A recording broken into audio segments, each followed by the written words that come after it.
ఇప్పుడు మీ పార్టీలో తీసుకుంటే మీలాంటి సీనియర్ నాయకులు ఎంతో మంది ఉన్నారు. మరి మీలాంటి వాళ్ళకి టీపీసీసీ ఇవ్వకుండా ఓటుకు నోటు పేరు టీపీసీసీ ఇవ్వడం ఏంటి సార్? దీన్ని ఎలా చూడాలి? ఓటుకు నోటు కేసు కింద జైలుకు కూడా వెళ్ళారు. కోర్టులో తేలలేదు కదా, ఆ విధంగా మాట్లాడటం మంచిది. అలాంటి విమర్శలు చాలా వస్తున్నాయి. అలాంటి ఆరోపణలు కూడా రోజు చూస్తూనే ఉంటాయి. ఆరోపణలు చేసేది వేరు, అది రాజకీయ ఆరోపణలు ఉంటాయి, తప్పనిసరిగా ఉంటాయి. కానీ మా నాయకుడు ఆ విధంగా అనడం మంచిది. ఇప్పుడు అన్ని టీవీలలో అన్ని పేపర్స్లలో కూడా వచ్చింది, అందరూ చూపించారు కూడా. అదే నేను అడిగాను మిమ్మల్ని, ఇందులో అది వాస్తవం కాదంటారా? సో చంద్రబాబు నాయుడు హయాంలో తీసుకుంటే హైటెక్ సిటీ కట్టించింది మేమే, డెవలప్ చేసింది మేమే అంటున్నారు. ఇప్పుడు తెలంగాణ వచ్చాకనేమో కేటీఆర్ఏ మొత్తం చేశారు, అందరికి ఎంప్లాయ్మెంట్ కల్పిస్తున్నారు అంటున్నారు. మీరేమో 2 లక్షల మందికి ఉద్యోగాలు కల్పించినామంటారు. అసలు ఏది నమ్మాలి ఇందులో? చూడమ్మా, మన చంద్రబాబు నాయుడు గారు హైటెక్ సిటీ ఒకటే కట్టించినారు, కానీ హైటెక్ ఏదైతే ఉందో కంప్లీట్గా మన ఐటీ అంతా ఈరోజు టీఆర్ఎస్ వాళ్ళు చెప్పుకుంటున్నారు, గొప్ప చెప్పుకుంటున్నారు. ఆయన చేసింది ఏం లేదు. మీకు కావాలంటే వైఎస్ రాజశేఖర రెడ్డి హయాంలో తీసుకుంటే 2008-09లో ఆర్థిక మాన్యం వచ్చింది. సత్యం రామలింగం రాజుని కూడా అరెస్ట్ చేయడం జరిగింది. అసలు ఏం జరిగింది? అనవసరంగా అరెస్ట్ చేశారని కూడా కొందరు అన్నారు. లేదండి, సత్యం కంప్యూటర్స్కి ఏదైతే ఉన్నాయో ఆ కంపెనీకి చాలా మేము సపోర్ట్ చేసినాం. రామలింగరాజు కంపెనీ ఏదైతే ఉందో సత్యం కంపెనీ, దీనికి బాగా చాలా మేము సాయం చేయడం లేదమ్మా. ఇప్పుడు ఉండేది చూసినట్టయితే జీతాలు ఇవ్వలేని పరిస్థితి ఉంది, కాంట్రాక్టర్కి డబ్బులు ఇవ్వలేని పరిస్థితి ఉంది. ఏదైతే ఇప్పుడు పెన్షన్ ఇచ్చేది కూడా ఇదివరకు 1వ తారీఖు 2వ తారీఖు ఇచ్చేది, ఇప్పుడు వారం రోజులు కావచ్చు, 10 రోజులు అవుతుంది, 15 రోజులు అవుతుంది.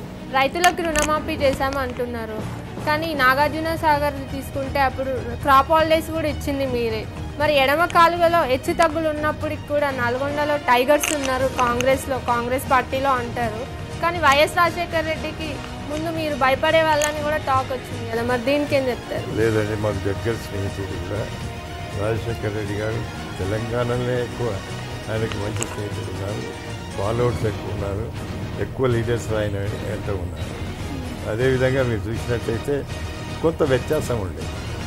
ఏదైతే రైట్ కెనాల్కు లెఫ్ట్ కెనాల్కు, రైట్ కెనాల్లో ఏదైతే లిఫ్ట్స్ ఉన్నాయో అది ప్రభుత్వం నడిపేది, లెఫ్ట్ కెనాల్లో సొసైటీస్ ద్వారా నడపడం జరిగింది.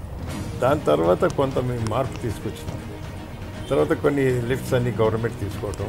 అదేవిధంగా క్రాప్ హాలిడే అంటే ఎప్పుడైనా కూడా ఏదైనా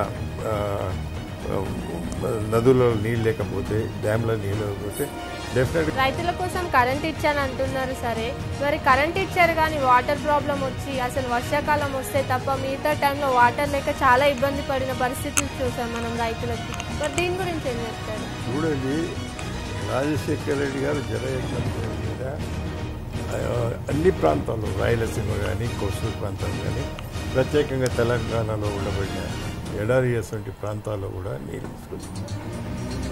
టనల్ ఆ రోజే మేము తీసుకున్నాం, శ్రీశైలం వెస్ట్ బ్యాంక్ టనల్. అంతకుముందు లిఫ్ట్ ద్వారా ఉండేది, అది ఇయాల్టి రోజు కంప్లీట్ చేయాలి.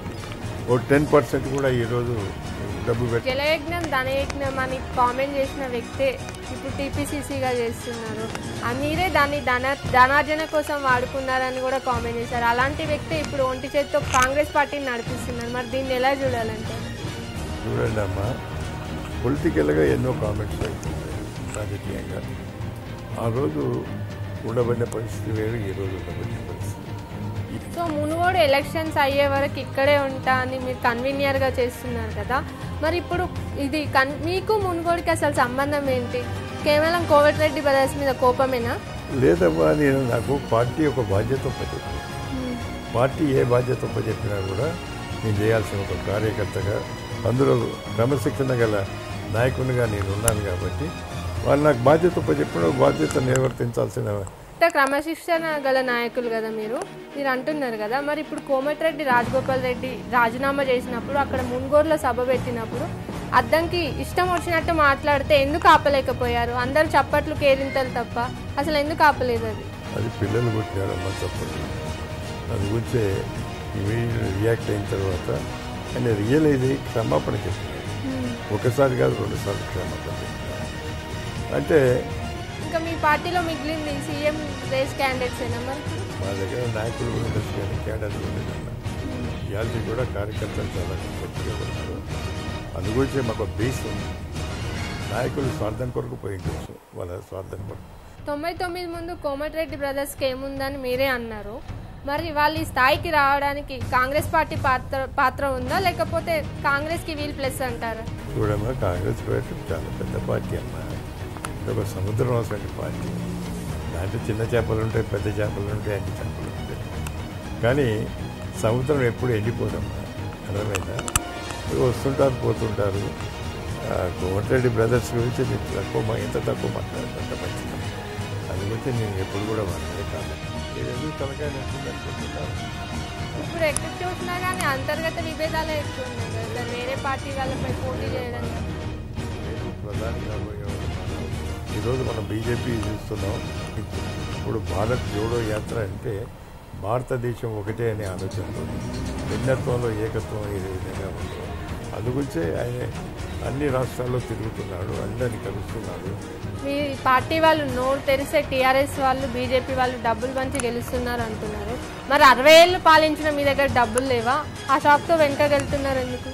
మాకెప్పుడు కూడా మీ డబ్బులతో రాజకీయం చేయలేదు. మా కాంగ్రెస్ పార్టీ ప్రజాబలంతో మేము చేసినాం తప్ప ఎన్నడూ కూడా డబ్బులతో చేసినాం. సో ఈసారి మునుగోడు తీసుకుంటే వారసత్వ నాయకురాలకే టికెట్ ఇచ్చారు. ఆశ్చర్యకంగా ముందుగానే టికెట్ ఇచ్చారు. మరి దీన్ని ఎలా చూడాలి? ఇది కూడా హుజురాబాద్ లాగానే మామ అనిపిస్తారా? గెలుస్తారంటారా అసలు మునుగోడులో? 100% గెలవబోతారు, మంచి మెజార్టీతో గెలవబోతారు. అక్కడ మాకు ఓట్ బ్యాంక్ ఉందమ్మా, కాంగ్రెస్ పార్టీ ఓట్ బ్యాంక్ ఉంది. ఆమె 7th కూడా క్యాండిడేట్, మా అభ్యర్థి కూడా చాలా రోజుల నుంచి అక్కడ పనిచేస్తాం. ఇది వారసత్వం కిందకి లెక్క.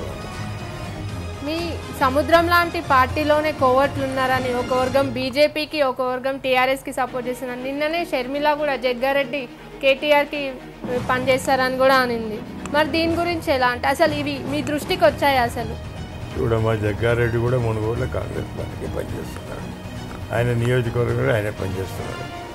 ఆయన సతీమణి ఈరోజు మాది జిల్లా కాంగ్రెస్ కమిటీ అధ్యక్షుడు.